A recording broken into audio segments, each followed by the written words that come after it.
Hi friends, welcome back my channel. ఈరోజు నేను prepare చేయేది sambar అండి.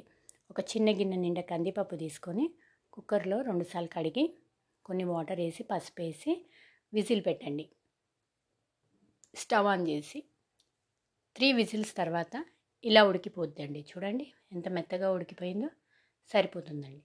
తర్వాత మనకి సాంబార్కి కావాల్సిన కూరగాయలు ఆనపకాయ ముక్కలు, మునక్కాయలు, క్యారెట్లు, టమాటాలు, ఆనియన్, పచ్చిమిర్చి, బెండకాయలు ఇవన్నీ కోసి పెట్టుకున్నానండి.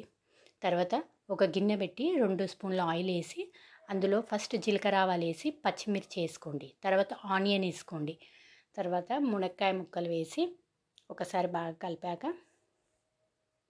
దీంట్లోనే ఆందంకాయ ముక్కలు, బెండకాయ ముక్కలు, క్యారెట్లు, టమాటాలు, 2 రెబ్బల కరివేపాకు వేసి బాగా కలపాలండి. కలిపాక ఒక 1/2 టేబుల్ స్పూన్ పసుపు వేయండి. తర్వాత కొంచెం అల్లం పేస్ట్ కూడా వేసుకోండి, టేస్ట్గా ఉంటుందండి.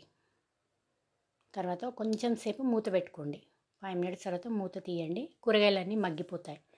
ఇప్పుడు అందులో 1 టేబుల్ స్పూన్ కారం పొడి, 1 టేబుల్ స్పూన్ ఉప్పు, 2 టేబుల్ స్పూన్ల సాంబార్ పౌడర్ అండి. నేను ఇంట్లోనే ప్రిపేర్ చేసిన సాంబార్ పౌడర్. ఈ వీడియో కూడా నేను పెట్టానండి, చూడండి ఒకసారి సాంబార్ పౌడర్ కోసం. తర్వాత ఒక గిన్నెలో చింతపండు పిసుక్కొని పెట్టుకున్నానండి ఆల్రెడీ. ఆ చింతపండు పులుసు వేసుకున్నానండి. ఒకసారి బాగా కలిపాక మనము కుక్కర్లో ఉడకబెట్టుకున్న కందిపప్పు కూడా కొంచెం వాటర్ వేసి పోసేసుకోవాలండి.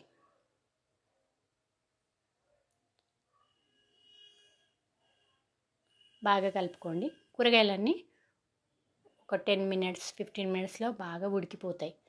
అందులోనే కొంచెం కొత్తిమీర వేసుకోండి. చాలా టేస్టీగా ఉంటుందండి. ఇడ్లీలోకైనా కానీ అన్నంలోకైనా కానీ చాలా టేస్టీగా ఉంటుంది. చూడండి బాగా మసిలిపోయాయి, అన్ని కూరగాయలు ఉడికిపోయాయి. చూడండి సర్వింగ్ బౌల్లోకి తీసుకున్నాను.